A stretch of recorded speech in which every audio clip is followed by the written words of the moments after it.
السلام عليك يا وارث موسى بن جعفر. السلام عليك أيها الصديق الشهيد. السلام عليك أيها الوصي البر التقي. السلام عليك يا أبا الحسن علي بن موسى الرضا ورحمة الله وبركاته. Our condolences to all the believers all across the world, wherever you are, upon the martyrdom anniversary of the 8th divinely appointed Imam, Imam Ali Ibne Musa al-Raza al-Murtada alayhi salam. The father of the 8th divinely appointed Imam, Imam Ali ibn Musa al-Raza alayhi salam, was the 7th divinely appointed Imam, Imam Musa ibn Ja'far al-Kadhim alayhi salam. And the mother of the 8th divinely appointed Imam was the esteemed and the noble Lady Najma Khatun from Al-Maghrib. Imam al-Raza alayhi salam was well known for his generosity, his humbleness, his charity to the poor, his taqwa, and of course his vast knowledge and mastery over the Holy Quran and the traditions of the Messenger of Allah sallallahu alayhi wa alihi wasallam and the Ahlul Bayt alayhimus salam, as well as his supplications, his medical dissertation known as Tibbur Rida, and his mastery over the various different sciences. And it has also been narrated that Imam al-Raza alayhi salam spoke with the people in their own different languages, and that His Eminence, the 8th divinely appointed Imam, freed a minimum of 1,000 slaves. And we see that during the Imamat of Imam al-Raza alayhi salam, the Abbasid Caliph Ma'mun al-Rashid moved the capital of the Abbasid Caliphate to the city of Marv in present-day Khurasan. Now Ma'mun al-Rashid did so in order to distance himself from the quarreling Arabs and their revolts on the western side, and also in order to rally support amongst the pro-Shia elements which were in the eastern side of the Islamic Empire. But Imam al-Rida alayhi salam, who was still in the city of Medina, posed a very serious and imminent threat to the Abbasid Caliphate, especially since Imam al-Rida alayhi salam was at the head of an organized network of representatives known as the Sazemane Wikalat.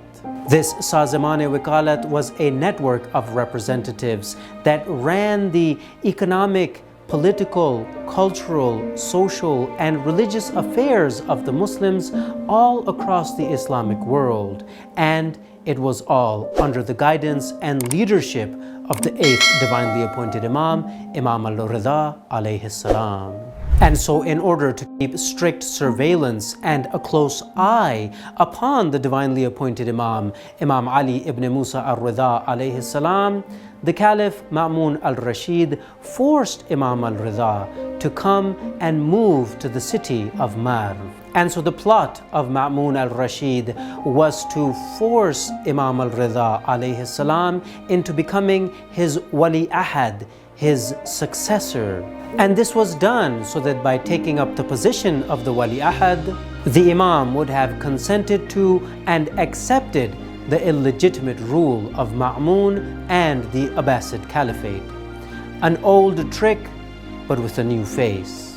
Imam al-Rida alayhi salam knew fully well about this plot of Ma'mun al-Rashid, and so he declined the Wali Ahad multiple times. And so eventually the 8th divinely appointed Imam, Imam Ali ibn Musa al-Rida alayhi salam, accepted the Wali Ahad, but he did so with certain conditions. And these conditions included, but aren't limited to, the fact that Imam al-Rida alayhi salam said he would not enter into any of the governmental affairs.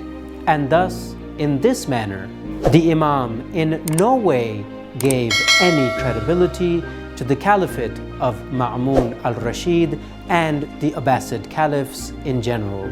Yet this position of Wali Ahad and the stationing of Imam al-Rida alayhi salam in the very heart of the usurping Abbasid Caliphate proved to be to the advantage of the 8th divinely appointed Imam. For Imam al-Rida alayhi salam began an all-out Jihad-e-Tab'een.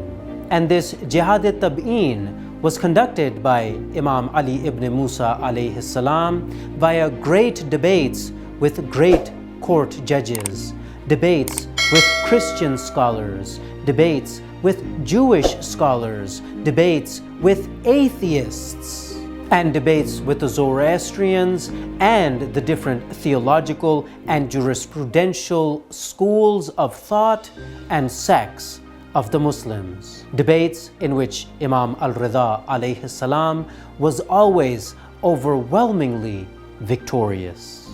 And it was this very Jihad-e-Tab'een conducted by Imam al-Raza alayhi salam in the very heart of the usurping Abbasid Caliphate that began to weaken the Abbasid Caliphate from within. For very soon all began to see that it was truly the eighth divinely appointed Imam, Imam al-Raza alayhi salam, who was the true successor to the Messenger of Allah sallallahu alayhi wa alihi wasallam. The fame, knowledge, wisdom, taqwa, the absolute devotion to Allah, and the sublime ethical and moral values of Imam al-Raza alayhi salam, shown to all via His Eminence's Jihad-e-Tab'een, proved to become a great power and authority that was wielded by Imam al-Raza alayhi salam. And it was precisely this awesome power that was wielded by Imam al-Raza alayhi salam that ended up being too much to handle for the Abbasid Caliphate. And so they embarked upon martyring the eighth divinely appointed Imam via a deadly poison.